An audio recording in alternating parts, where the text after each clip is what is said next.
का बेस, मन बस में नहीं होगा, इंद्रियां बस में नहीं होंगी, थोड़ी देर कोई भी नाम लेते रहोगे तो क्या होगा?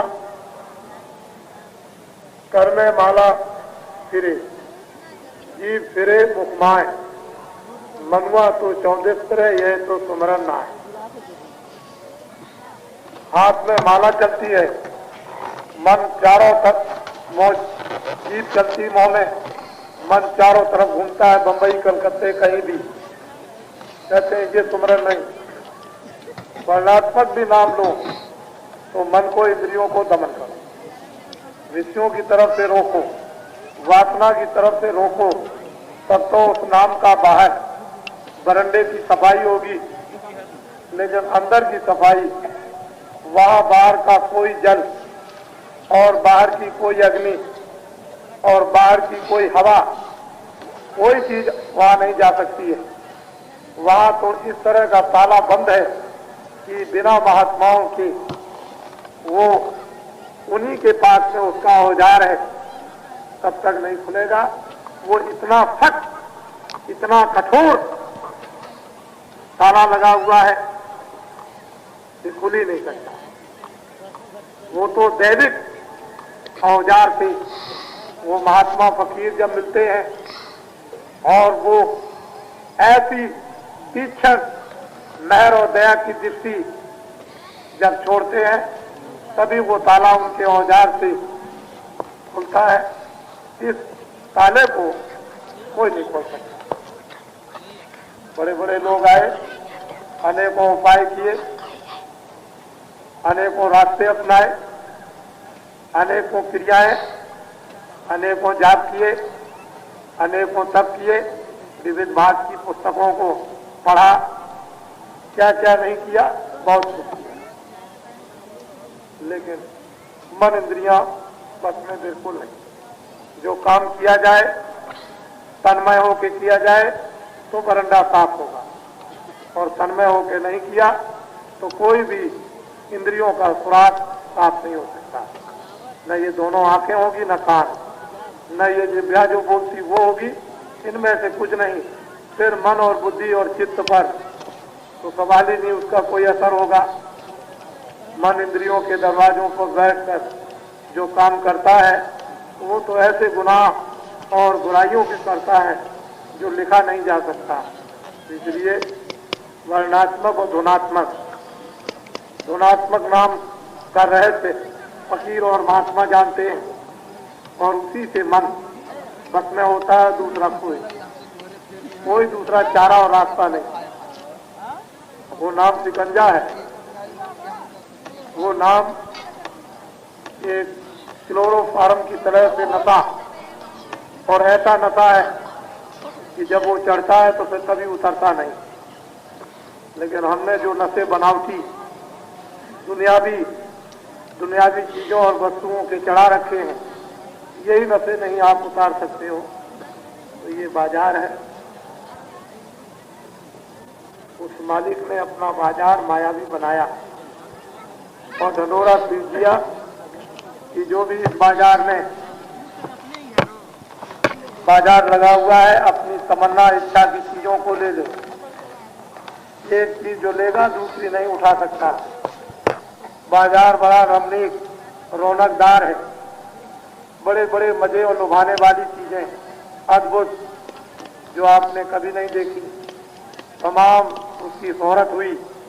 लोग बाजार देखने के लिए चल पड़े और बाजार में उतर गए। एक से एक चीजें खुशनुमा, एक से एक चीजें सुंदर, जो जाता है फौरन उठाता। लेकिन बाजार का नियम है कि एक वस्तु कोई भी सुंदर खुशनुमा उठाने के बाद फिर दोबारा नहीं कोई उठा सकता।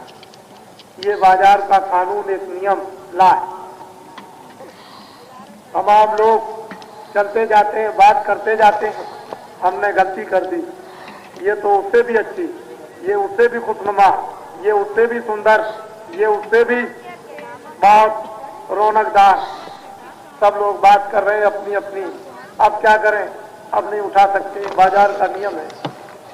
एक बुढ़िया आई, उसने इरादा पहले से किया कि बाजार में जाऊंगा, पहले पूरा बाजार देखूंगा, उसके बाद जो सबसे अच्छी वस्तु होगी, चीज होगी, उसको लूंगी।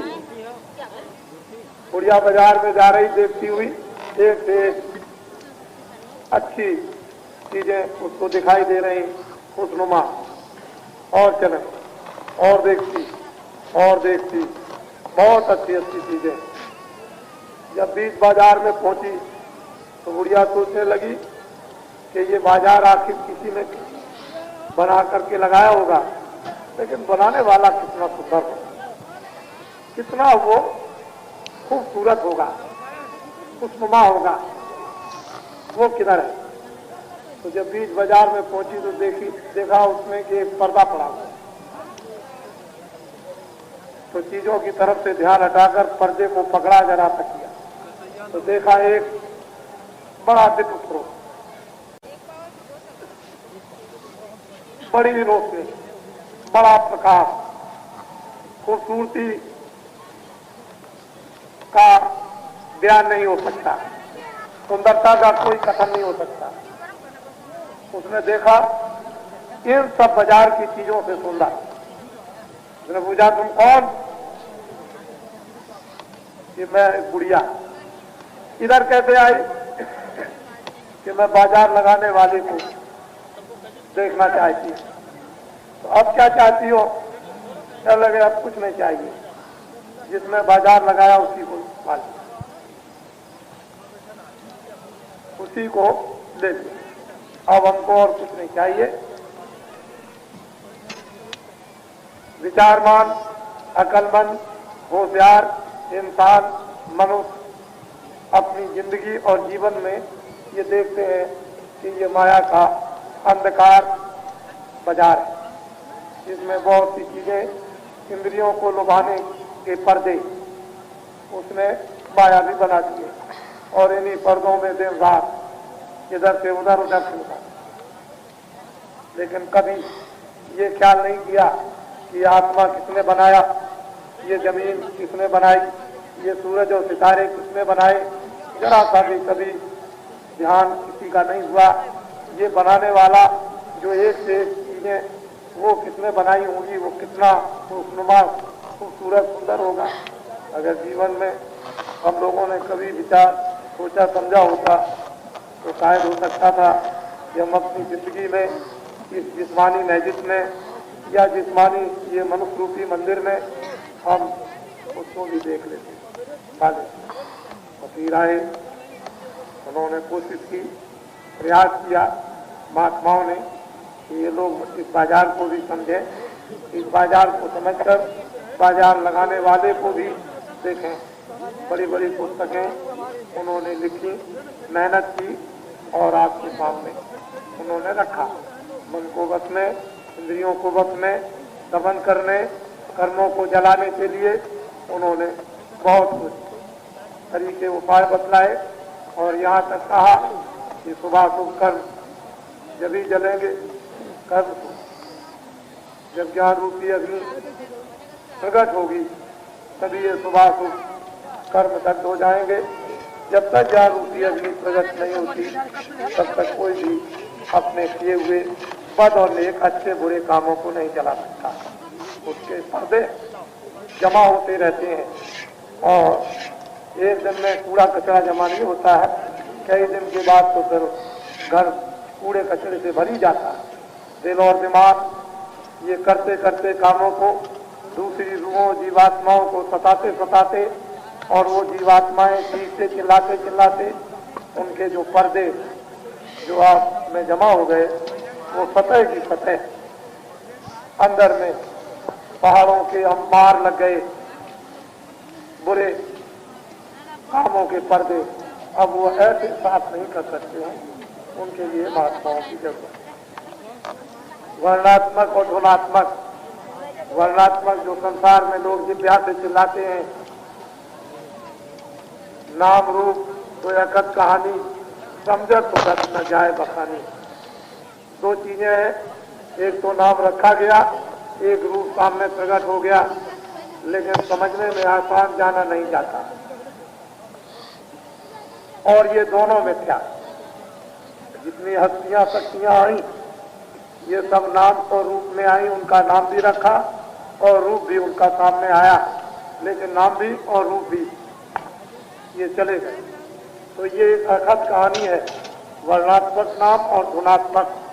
धुनात्मक नाम का कभी विनाश नहीं होता और वर्णात्मक नाम जिस रूप का रखा जाता है उसका विनाश हो जाता है।